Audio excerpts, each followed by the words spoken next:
Welcome to a Backyard Ultra podcast. In this episode, I catch up with Joshua Duff, who's the race director at Old Mates Backyard Ultra. They had a race just last weekend, so we caught up and had a chat all about it. Okay, g'day Josh. Thanks for joining the podcast. How are you going? I'm great, Pato, and how are you, mate? Yeah, I'm feeling pretty good today. Pretty good. Yeah, pretty good. Are you recovering from your big trail ultra on the weekend? Well, I went for my first run since it, just yesterday, just a 4.5K run, and the legs were tired, like especially the glutes or what's the muscle that's on the front of your top side of your leg? So you're talking about like maybe your hip flexors up that high, or the top of your quads? Yeah, quads. My quads, yep. they're sore. Yep. But I don't feel like any injuries or anything like that, so that's good. I'll go for another run after this and maybe a little bit longer and then start building up again to the long stuff. Because obviously we're talking about Old Mates Backyard Ultra, but I think it's important that the podcast listeners know that congratulations is in order for yourself with a win in your 50K trail ultra on the weekend. Yeah, thanks, mate. Yeah, I was wrapped. Because this is the first year I've been running ultras as well, and I didn't think I'd actually win a race. That's awesome. That's really cool. Yeah. Well, so I was well done. By the way, the whole reason why you're here is to talk about Old Mates, and it looked like an awesome event. So do you want to tell us all about it? Well, it depends where you want to start, Pato. Like, yeah, we're just to talk about the weekend to begin with. It was an epic weekend. And you've been to a couple of backyard ultras now, and you know that kind of feeling of community and sharing and friendliness that you develop at a backyard ultra, and this one had that real sense of community, and it was just epic. And it's one of those experiences that some of the runners will never forget. But then you add in the conditions that we had. So Old Mates Backyard Ultra is set in on a farm, which is basically it's like a tourist destination up in the Atherton Tablelands here in far north Queensland, and there's camping and lots of things for the kids to do and stuff. And we took over the farm for the weekend, and the course is pretty challenging, about 110 meters of elevation, probably maybe even touch more than that, some decent little hills to climb. But then we had a heat wave, as you do, come through far north Queensland, and on Saturday it was between 34 and 35 degrees Celsius at times. We had 99% humidity in the morning, and it just sucked the life out of people. But despite their lack of energy, by the time we got to early afternoon and into the evening, the smiles just didn't stop. The support for each other didn't stop, and like, we're still on a high. We can't wait to do it again. Yeah, well, it looked like an awesome event. And I was going to say, one of the things that I noticed on all the social media was everyone was smiling. It really did look like everyone was having a great time. They were. And I think it kind of took us back to the roots of Backyard Ultra. And it was really nice because obviously over the last couple of weeks, there's been so much talk about going long. And we had the satellite championships, which is definitely a key element of this new kind of event. But for us, it was about going back to community and people just doing more than they could imagine. Yeah. So, for example, we had one lady, she drove all the way out from just outside of Townsville, which is a 4-hour drive. And she arrived at midday on the Friday. Then she volunteered on the front gate for 6 hours on Friday afternoon. She went out and ran her one lap of the course on the Saturday and then volunteered for the rest of the day. Yeah. And we had people that hadn't run a marathon that ran twice as far, 80 plus kilometers. We had two kids, a 12-year-old and a 13-year-old. Neither had run more than 15 Ks. They both ran a marathon on the weekend. And if I think back to what Laz built this event for, and a really good blog post that Alan Davies from the Clint Eastwood wrote, it's about people from park runners to elite ultra runners just pushing themselves and challenging themselves to do more than they could ever imagine. And we certainly achieved that on the weekend. Yeah, I was going to say I noticed the photo of those two kids. I thought that was awesome. Like, that will stay with them for a long time. I reckon that's the kind of thing that like makes runners. I reckon they'll keep on running. They'll be looking forward to the next one, and they will. And Pato, if we hadn't have stopped them, like As a race director in those conditions, and their parents were all there and were all very supportive. But as the race director for me at that point, it got to a point in the day where we had to stop them, and they'd done 6 laps. Yeah. Which more like I gave them both free entries because they were coming up anyway with their parents, and we thought, 2, 3, maybe 4 laps. They got to 6 laps, and we have to put a lid on this because it was getting dangerous. And we let them run the marathon, and everyone was content. Everyone was really happy with it. And now those kids have a little trophy, and you would have seen little trophies with the kangaroos. And we wrote the number of laps on everyone's, except for there, we wrote 42.2, and they will never forget that. Yeah, that's good. Yeah, those trophies were awesome too, by the way. Yeah, a bit of thought went into that. Like Old Mate's farm itself is very much like a typical Aussie sort of farm. There's animals in camp, creeks to swim in, and on all of his signage, he's got cut out kangaroos. So that's how we kind of came up with the idea of the kangaroo. And then my wife's family, they live up on the tablelands too. So we just chopped up heaps of wood, and then people got to choose which base, because every piece of wood was slightly different. They got to choose their own base, stick their kangaroo on it, write their name and the number of laps they did. And it's a nice little memento. And everyone has a very unique kangaroo trophy. Not one is the same.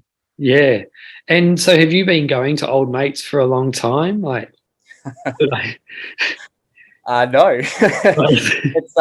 It's kind of just happened, really. Like, I've known about Backyard Ultras for quite a while now and been following, and we moved up to Cairns here in November of 2020. So we haven't been here for long, only 2 years. And we knew that when we moved to Cairns, we were going to start some events. And we have a ultra marathon, a road marathon, Cairns 50, that we run in April. And then we were looking for a venue to hold a backyard. And come April, we went down to Dead Cow Gully, and that weekend was just one of the most amazing weekends we'd ever had. And we said, no, we have to do this before someone else does it first. Yeah. So we heightened our search for a venue, and we were looking for places here in Cairns, up in Port Douglas, in the Tablelands, just trying to find the perfect venue, because you need somewhere that's got facilities, that you can get a good 6.7 kilometre loop that's not too far away from anything, so people can access resources. And I couldn't find anything. And then I thought maybe we'll find a farm, similar to Tim and Dead Cow Gully. We could do something like that. And I just happened upon it on Google. And my wife and I, we sent them an email. We went and visited, went camp there one weekend, had a chat. Their philosophies fit our philosophies. And next thing you know, 5 months down the track, we're running a backyard ultra on their property. Yeah. And it looked like a beautiful course as well, like covered by trees. And it looked like a nice surface to run on too. It was a full, like a lap, like a round course, was it? Or it was a single lap, but there was points where you had to come back and forth on yourself. It was actually really quite tricky planning out the 6.7 because it is a hilly area. So trying to minimize the elevation as much as we could. But you're right, the track, it's like wide open trail. Lots of it's kind of eucalypt pine forest, so it creates a really soft surface for running on. It's not technical at all, and that makes it easy on the legs. But there are some challenging climbs, and when I say climbs, I mean 50 to 60 meters of decent uphill. A couple of those coming down and out of creeks, but there are no creek crossings, which is I think is a positive. You don't want to have to be changing shoes all the time. And I guess the other benefit is we didn't have any rain, which would have made it even more tricky. But I think by mid-afternoon, the runners were hoping for some rain because it was just so stinking hot, mate. It did. If I might be wrong, but I'm pretty sure there was quite a bit of rain leading up to the event, wasn't there? Yeah, you might have seen one of the videos I put up on Thursday. We were out there setting up the course, and it just poured rain. It was cats and dogs. Yeah, it was really handy actually because it gave me a really good picture of where there could be issues out on course and in our event precinct if the rain came. So it did mean that we changed a couple of little things. But yeah, it was a weird couple of days of weather with huge downpours and storms combined with super hot, humid conditions. Yeah. So as a Victorian, like I imagine it being like stinking hot in Queensland every day of the week, but this was actually above average, was it? Like well above what the norm? For October in the Tablelands, yeah, definitely. So up there in Atherton, it can usually be, 3, 4, maybe even 5 degrees cooler up there than it is down here in Cairns. And during October, usually it's still pretty dry and just starting to warm up. So we were expecting temperatures in the high 20s, maybe early 30s. And if there was no rain, the relative humidity, probably 50 to 60%, which for a Victorian might still be quite a lot. Yeah. But that would have been perfect running conditions for us. Yeah. So I guess it was the humidity that was the toughest thing about the weather, was it? Yeah, when it's mid 30s and you've got 99% humidity, it feels like on the 40s. Yeah, so if we hadn't had the rain the days before, it might not have been so bad. But everyone just took it in their stride. It was almost like they loved it more because they had that extra challenge. And it was interesting as the race director watching everyone's different strategies. Some people had like ice down their groin, ice in their armpits. They had their Headskins buffs that John from Headskins gave us that they were wearing around their necks with ice and around their heads, and lots of different strategies. And the heat made it almost more like they loved it more because it was more challenging. I like that. Yeah. And how many runners were in the event? So we end up with 58 on the start line in that start corral to start, and so it was a little bit less than what we would hope for. But to be fair, the first Backyard Ultra that we'd had up here, people were still kind of sussing it out. And there was a lot of people that came to watch that would normally run in events up here, and they hadn't entered. And I think they were just unsure. And there was almost a misconception about it, Pato, that people felt like to do these events, you have to be an ultra runner. Right, yeah.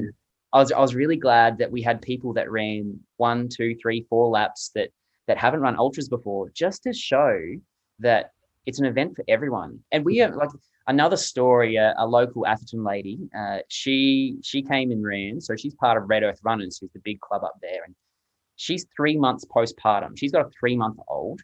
Right. And she got out there and ran anyway. And I've got a post to put up on Facebook this week. She was still breastfeeding in the starting corral before each lap to feed this child, and she still ran 5 laps. Yeah. These are the kind of stories that I think really matter in this ultra space. Those of people pushing further than they could and overcoming adversity to do amazing things. Yeah, there's always a few like really inspirational stories, isn't there, at these Backyard Ultras? People who are overcoming all kinds of things. But yeah, were there many people? Was it mainly, or were there any interstate runners there, or was it just Queenslanders? There was no interstate runners. They might be thankful that they got the tough conditions. We had people come up from Townsville, Moranbah, which is down in central Queensland. All around up here in the far north. But the furthest was Moranbah. Kyle McLennan, he was one of our more experienced runners. He's done Dead Cow Gully. I think he did about 25, 26 laps at Dead Cow this year. And he was one of the favourites. And he's actually probably one of the stories too, because he managed 15 laps, but 8 of those hours he ran with like extreme stomach pains. But he just kept going and going and going because he's determined to get a spot at the Masters later. Yeah, I am too. We'll see you there then, Pato. Yeah. And he just kept going, and his determination was inspiring. Yeah. So I saw, that's what I was going to say. The posts, Tim from Dead Cow Gully was at the event, and he was posting some really good updates. And I was thinking, I wish I actually went up myself because it looked like so much fun. It looked awesome. And it's definitely going to be on my list of events to do next year. That's for sure. Yeah, I reckon add it to the list. It's I don't want to be too forthright, but I would almost say it's close to, if not Australia's toughest Backyard Ultra, when you include the conditions that you're likely to face in October here, plus the difficulty of the course. Yeah. A conversation I had with someone else was like, what does 19 laps, which was what our last one standing did, what does 19 laps here on our course kind of equal at somewhere like Dead Cow Gully or Hurdies or Birdies? So I'd be interested to see, someone like Chris Murphy, Ryan Crawford, Nicole Jukes, some of the great Queensland ultra runners, the Backyard ultra runners, come up and test themselves on our course in October next year and see what we get out of it.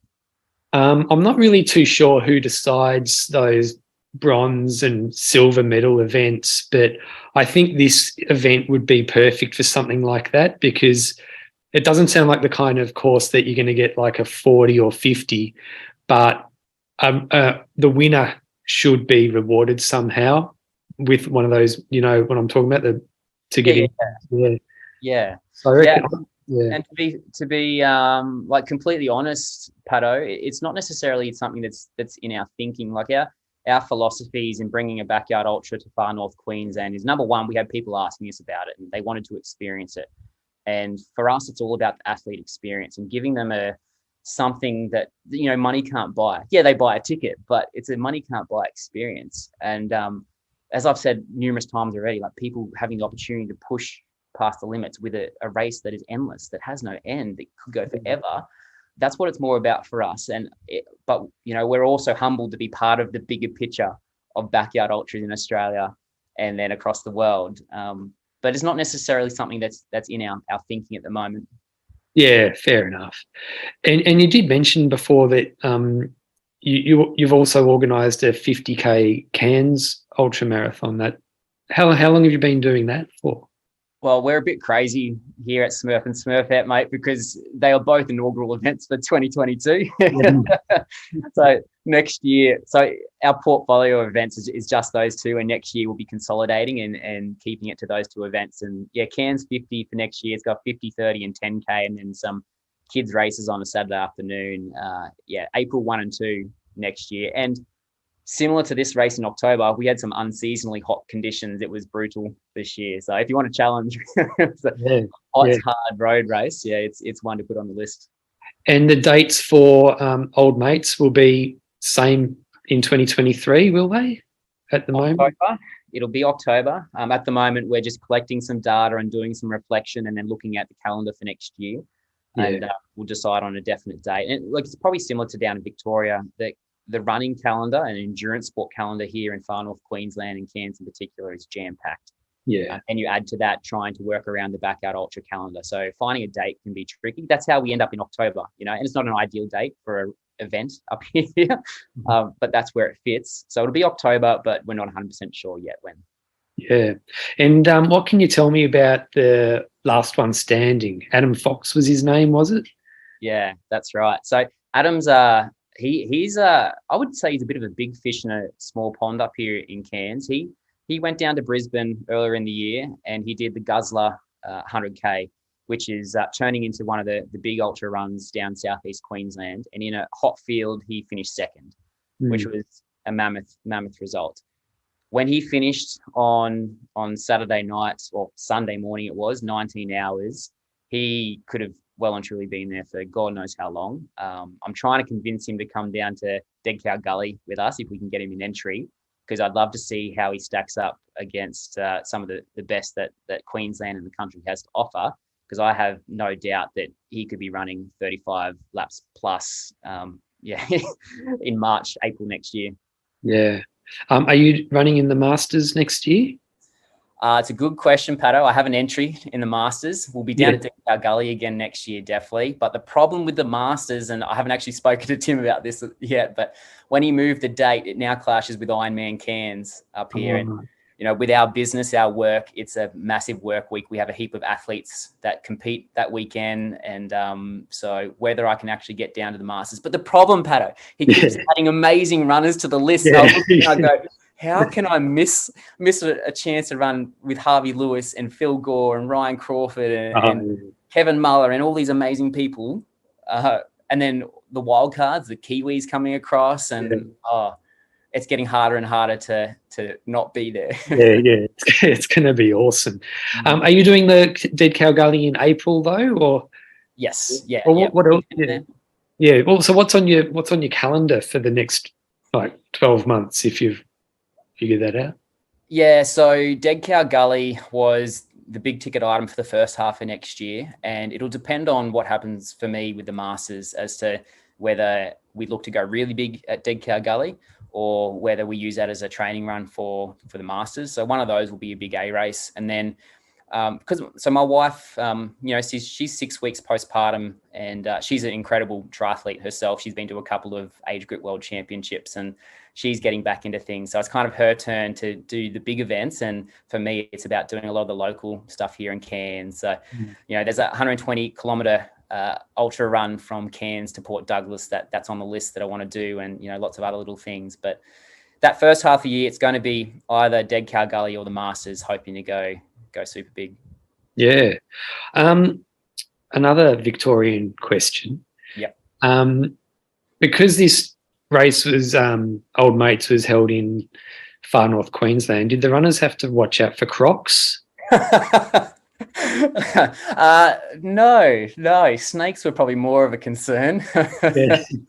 No, like up there in the tablelands, not so many crocs up that way. Most of them are down on the coasts around Cairns and Port Douglas and places like that. So and there are a couple of creeks that we cross, but there's bridges over those creeks. So no, you won't find any crocs on our course. You will find some snakes. There's plenty of mosquitoes and things like that. But yeah, definitely no crocs, mate. You're safe. Yeah. And did any runners see any snakes during the event, or? Only one that I heard of. Yeah. A harmless tree snake, they said. Oh, okay. Yeah. Well, we've got heaps of snakes in Victoria, that's for sure. So I see them like all the time, to be honest.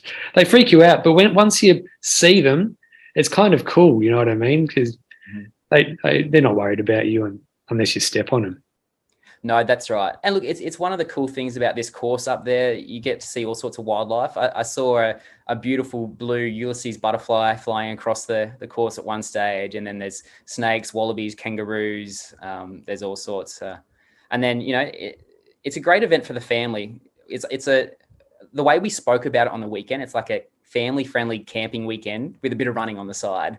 Yeah. And they've got animal feeding there with the animals, and we did because it was Halloween over the weekend or yesterday. So we did a Halloween lap on lap 3, and everyone dressed up, and there's some really great photos we'll get out there of that lap. And then we had a lolly treasure hunt for the kids, and it's just really about community and that bringing people together through running.